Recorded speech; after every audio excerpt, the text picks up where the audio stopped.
Buongiorno, con Aksana siamo nel villaggio Tizè perché c'è un ritiro di una squadra importante di nuoto sincronizzato. Ci vuole spiegare, Aksana, chi siete, che associazione rappresentate? Sì, buongiorno.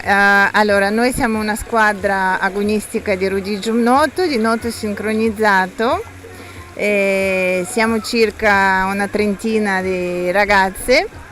Siamo partiti più di 10 anni fa, ho iniziato a lavorare con nuoto sincronizzato a Rovigo, io sono di Mosca e lavoro a Rovigo da più di 20 anni, ho fatto istruttrice di nuoto, acqua gym e poi per fortuna abbiamo iniziato con nuoto sincronizzato e adesso abbiamo tante ragazze. Ci diceva che il nuoto sincronizzato è uno degli sport più faticosi, sì. Bisogna coordinare non solo dal punto di vista atletico ma anche di sincronizzazione con gli altri, c'è un po' di musica, di danza classica, c'è un po' di tutto e quindi ha trovato terreno buono a Rovigo?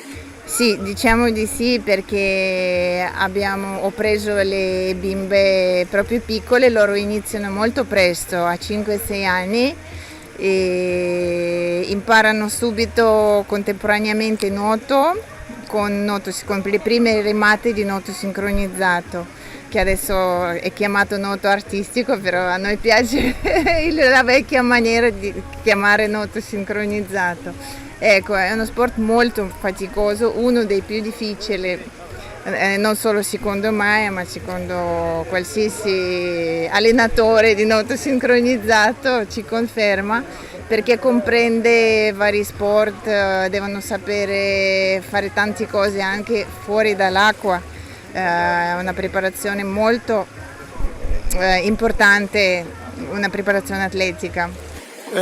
Perfetto, che dire, se qualcuno volesse avvicinarsi a questo sport a Rovigo cosa dovrebbe fare?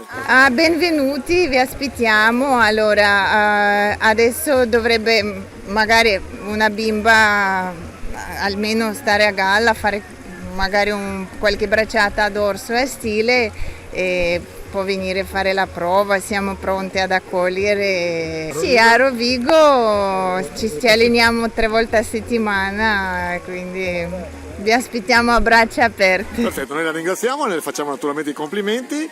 Non mi aspettavo ci fosse una squadra di nuoto sincronizzato, nuoto artistico a Rovigo, questo mi fa piacere aver anche incontrato Aksana.